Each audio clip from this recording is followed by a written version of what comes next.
So hello everyone and welcome to C Programming Language Tutorials offered by Programming Glue. Particularly in this video we are going to talk about the basic difference in between the character array and string literal. Basically we have two ways to implement strings in C language. First of them is character array and the second is string literal. ठीक है, string literal character array के through हम लोग basically strings को implement करते थे, ठीक है, और हर स्ट्रिंग के एंड में नल कैरेक्टर ऐड होता था या हम लोग करते थे। बेसिकली कैरेक्टर एरे जब बनाते थे हम लोग, उसके थ्रू जब हम लोग स्ट्रिंग को इम्प्लीमेंट करते थे तब नल कैरेक्टर हम लोग लगाते थे, और जब स्ट्रिंग लिटरल बनाते थे तो ये नल कैरेक्टर कंपाइलर अपने आप से लगाता था। ठीक है, हम लोग अपने प्रीवियस एग्जाम्पल्स को देख लेते हैं। ठीक है, ये बेसिकली तरीका है स्ट्रिंग लिटरल्स को बनाने का। ठीक है, वहीं पर ये जो तरीका है वो स्ट्रिंग, ये जो कैरेक्टर एरे बनाने का, ये स्ट्रिंग को इम्प्लीमेंट करने के लिए हम लोग जो कैरेक्टर एरे में एक कैरेक्टर कॉन्स्टेंट्स लिखते थे या कैरेक्टर्स 1 by 1 लिखते थे कॉमा से सेपरेटेड करते हुए हर इंडेक्स पे, ये वो तरीका है। एक बेसिक डिफरेंस जो हम लोग को यहाँ पर दिखता है वो ये कि ये डबल कोट्स में लिखते हैं हम लोग, और इसमें हर इंडेक्स पर हम लोग सिंगल कोट में लिखते हैं। ठीक है, चलिए इस बात को समझते हैं कि इन दोनों में डिफरेंस क्या है। पहला डिफरेंस तो हम लोग को ये समझ में आ रहा है कि ये हम लोग एरेस की तरह ही, इस पर्टिकुलरली एरेस की तरह ही इसको इम्प्लीमेंट करते हैं ट्रेडिशनल तरीके से। ठीक है, और ये कुछ नया है स्ट्रिंग के पॉइंट ऑफ व्यू से। हम लोग बेसिकली इस तरीके से इसको इम्प्लीमेंट करते हैं डबल कोट्स में। इसमें कोई एरे का सिंटेक्स यूज़ नहीं होता, जैसे करली ब्रेसेस हों या कॉमा से सेपरेटेड वैल्यूज़ हों, ऐसा कुछ नहीं होता। हालांकि हम लोग ने पिछले वीडियो में देखा था जो इन लोग को मेमोरी एलोकेट होती है वो सेम होती है। ओके, जैसे इसको 0 इंडेक्स पे रखा जाएगा, इसको 1 इंडेक्स, 2 इंडेक्स, 3 इंडेक्स, ऐसे।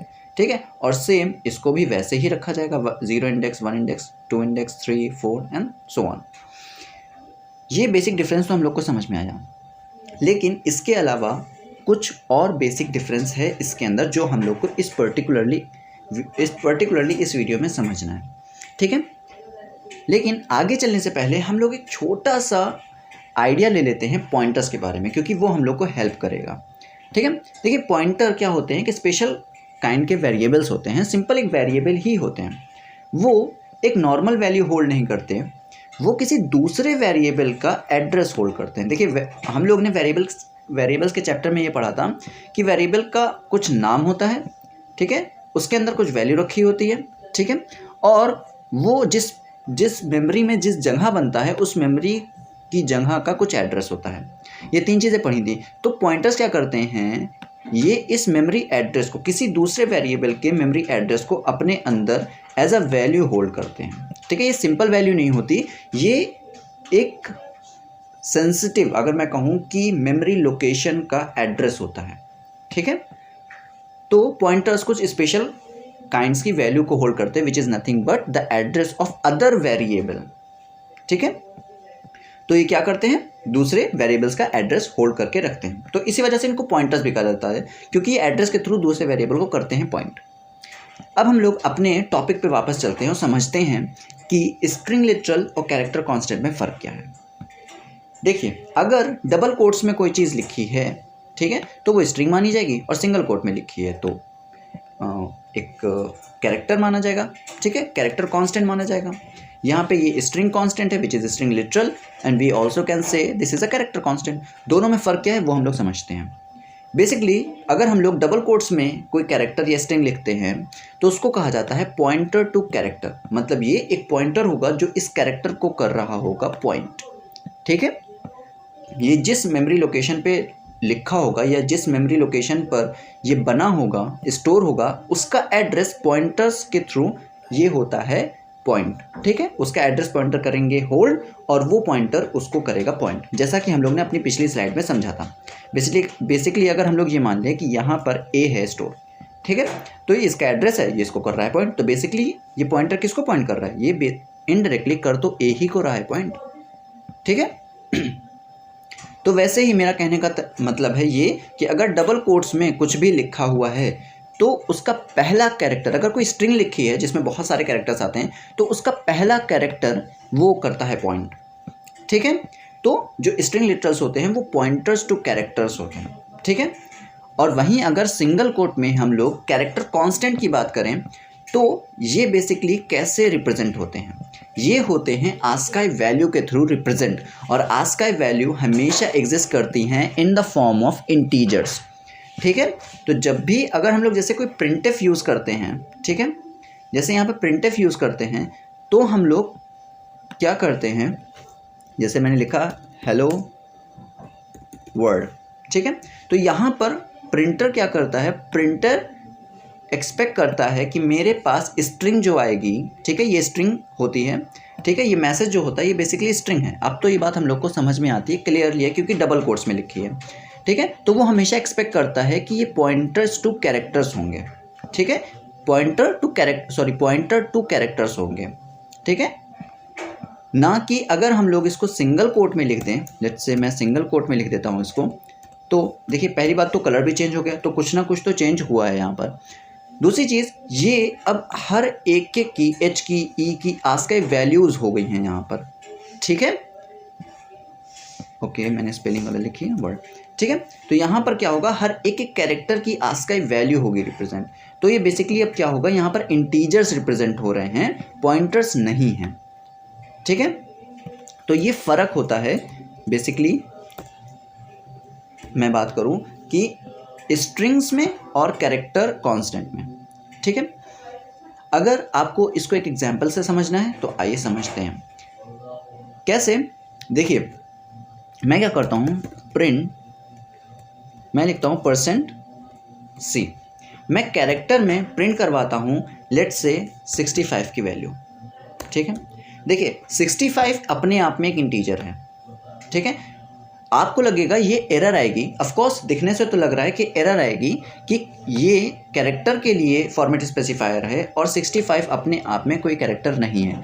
लेकिन जब मैं इसको करूँगा कंपाइल तो ये कैरेक्टर जो फॉर्मेट स्पेसिफायर है ये बेसिकली इस इंटीजर को एज आस्काई वैल्यू करेगा ट्रीट, ठीक है, क्योंकि आस्काई वैल्यूज़ हमेशा इंटीजर में करती हैं एग्जिस्ट, और इस आस्काई वैल्यू के करस्पॉन्डिंगली जो भी कैरेक्टर होगा इस कैरेक्टर सेट में, बेसिकली जो आस्काई कैरेक्टर सेट है उसके अंदर जो भी कैरेक्टर होगा वो उसको कर देगा प्रिंट, ठीक है। इसको बेसिकली इंटरप्रेट किया जाएगा as a ASCII value of a character, ठीक है। दिखने से तो लगता है एरर आएगी पर ऐसा कुछ नहीं होगा, जैसा कि मैंने कहा कि एक कैरेक्टर प्रिंट होगा, ठीक है।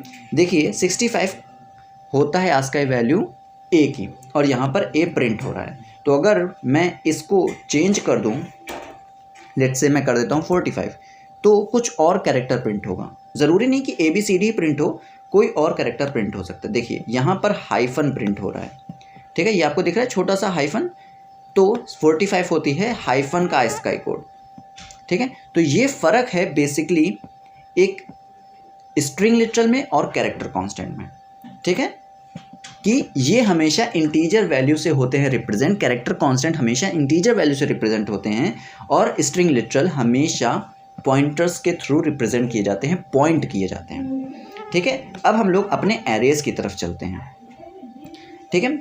एरेज बेसिकली इंटरनल पॉइंटर होते हैं, इसी वजह से मैंने आपके साथ पॉइंटर का एक छोटा सा डिस्कशन किया, ठीक है।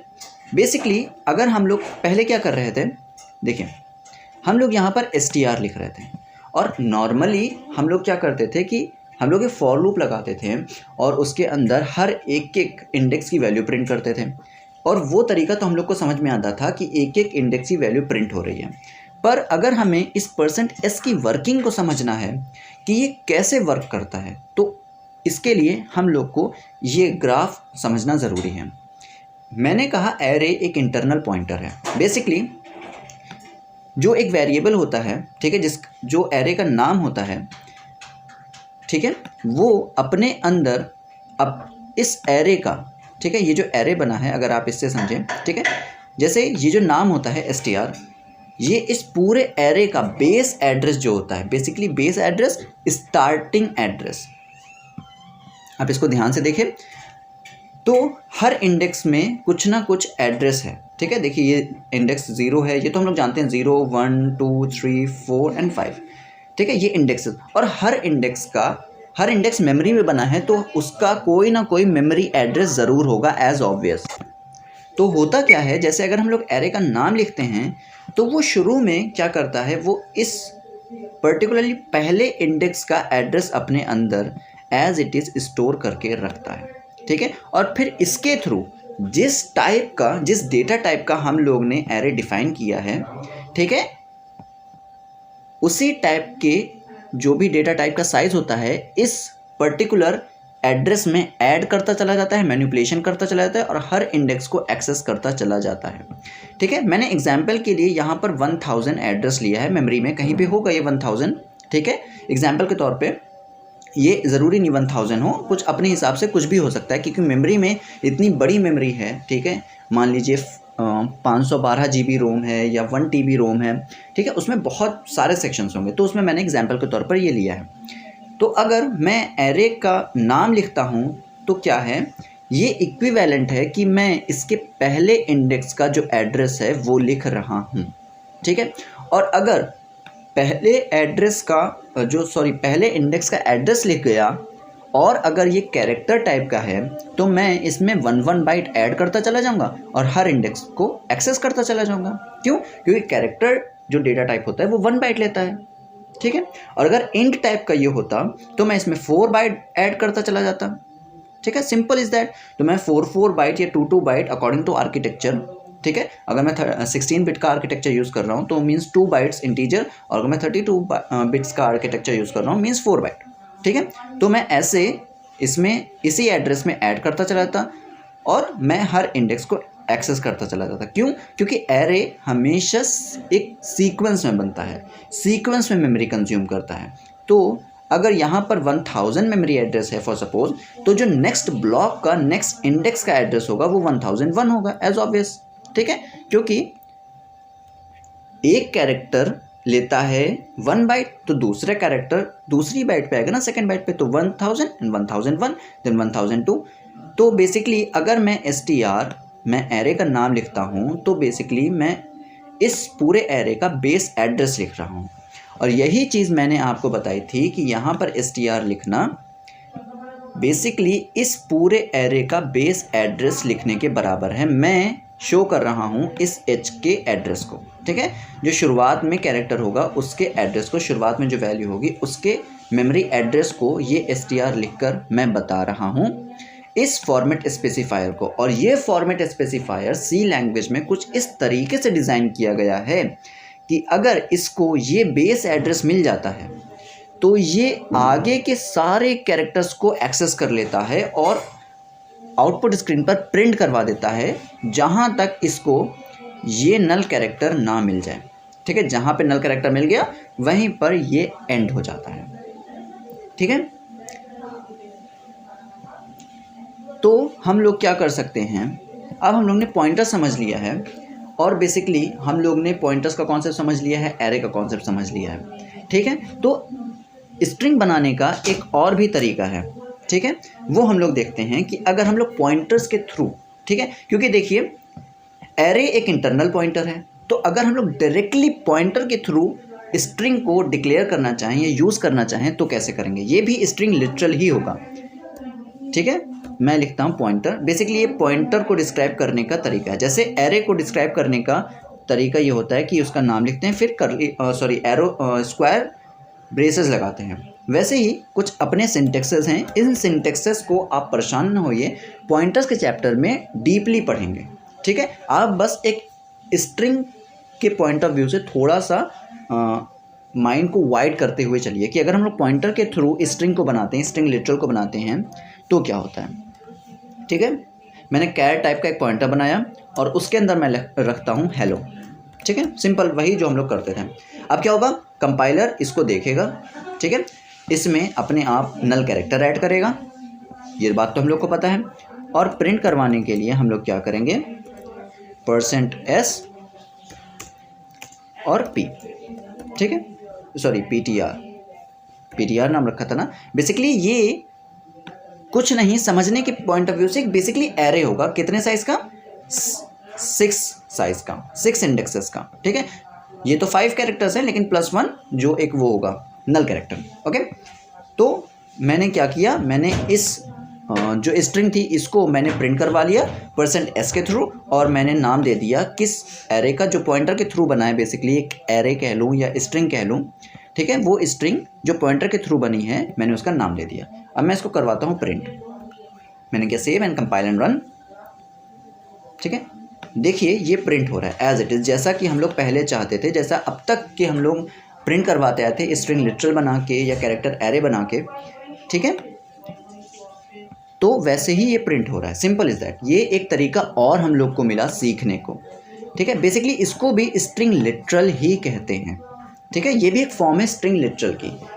लेकिन एक बहुत बहुत इम्पॉर्टेंट बात जो आपके साथ मुझे स्पेशली शेयर करनी थी इस वीडियो के थ्रू, वो ये कि स्ट्रिंग लिटरल्स में हम लोग अगर ऐसे कोई स्ट्रिंग लिटरल बनाते हैं तो इसमें जो हम लोग ने एक बार लिख दिया वो प्रोग्राम में कभी चेंज नहीं होगा। क्यों? आइए इस बात को हम लोग एग्जाम्पल के ही थ्रू समझते हैं, ठीक है। अगर आप इसको नॉर्मल समझें कि ये एक एरे बना हुआ है, ठीक है, उसका नाम है कुछ ptr और इसका साइज़ डिफाइन नहीं है, ठीक है, जैसे हम लोग कर चुके हैं, और हम लोग ने इसको इनिशियलाइज कर दिया इस एरे को इस 5 कैरेक्टर से, ओके। और इसमें कंपाइलर अपने आप एक 6 character which is null character add कर देगा स्ट्रिंग को कंप्लीट करने के लिए, ठीक है।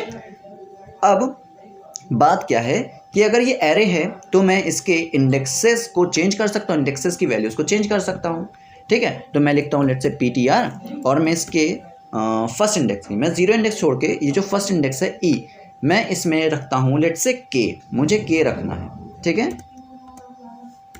मैंने रखा, मैंने इसको यहाँ पे k कर दिया, ठीक है।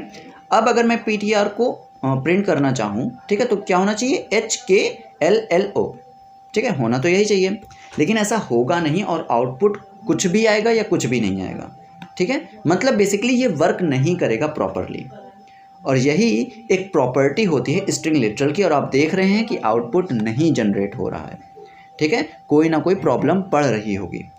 तो स्ट्रिंग लिटरल्स को अगर मैंने एक बार असाइन कर दिया, ठीक है, देखिए लिटरल्स का मतलब जब मैं किसी वेरिएबल को कांस्टेंट बनाना चाहता हूँ, और कांस्टेंट का मतलब जो कभी चेंज ना हो till the execution of the program, जब तक प्रोग्राम एंड ना हो जाए तब तक वो चेंज ना हो वो वैल्यू। तो बेसिकली ये पूरा वादा यहाँ पर ये कैरेक्टर एरे निभा रहा है, ये स्ट्रिंग लिटरल निभा रहा है कि जो मैंने शुरुआत में असाइन कर दिया वो अब कभी चेंज नहीं हो सकता। ना तो इसके कैरेक्टर्स में चेंज ला सकता हूँ मैं, ना तो इसको किसी भी तरीके से मैं मॉडिफाई नहीं कर सकता एज ऑब्वियस, ठीक है। ये बात सिंपल है, ठीक है। अच्छा, चेंज क्यों नहीं कर सकता? क्योंकि मैं स्ट्रिंग लिटरल्स अगर मैं सिंपल ये ऐसे बना रहा था तो इसको मैं चेंज कर सकता था, ठीक है। क्यों? क्योंकि जब मैं ऐसे इस तरीके से बना रहा हूँ तो ये रीड ऑनली मेमोरी सेक्शन में बन रहा है, जहाँ से मैं सिर्फ रीड कर सकता हूँ, इस पर री राइट एक्शन परफॉर्म नहीं करवा सकता। और ये बहुत इम्पॉर्टेंट बात है, इंटरव्यू के हिसाब से आप कह लें या वाइवा वॉइसेस होते हैं प्रैक्टिकल के हिसाब से, बहुत इम्पॉर्टेंट पॉइंट है कि अगर आप ऐसे कोई भी स्ट्रिंग लिटरल बनाते हैं तो बेसिकली ये रीड ऑनली सेक्शन में, रीड ऑनली मेमोरी सेक्शन में होता है स्टोर, और वहाँ पर आप सिर्फ इसे रीड कर सकते हैं, इस पर कुछ राइट नहीं कर सकते। और इस पर्टिकुलरली स्ट्रिंग को जो पॉइंटर टू कैरेक्टर पॉइंटर होगा, ठीक है, जो पॉइंटर पॉइंट कर रहा होगा, जो ये पॉइंटर है, ठीक है, ये पॉइंट कर रहा होगा इस एच को एंड देन इस पूरी स्ट्रिंग को पॉइंट कर रहा होगा, ये रैंडम एक्सेस, ये बेसिकली रैम में बन रहा होगा, ठीक है, ये रैम में बन रहा होगा, और ये रीड ऑनली सेक्शन वाली मेमोरी में इसको कर रहा होगा पॉइंट, ठीक है। तो ये कुछ चीज़ें हम लोग ने इस पर्टिकुलर वीडियो में समझी। तो अगर इस वीडियो में आपको स्ट्रिंग्स रिलेटेड कुछ नई बातें सीखने को मिली हों, और मुझे उम्मीद है कि कुछ ना कुछ नई बातें आपको सीखने को मिली होंगी, ठीक है, तो इस वीडियो को लाइक करिए और चैनल को ज़रूर सब्सक्राइब करिए। And thanks for watching this video.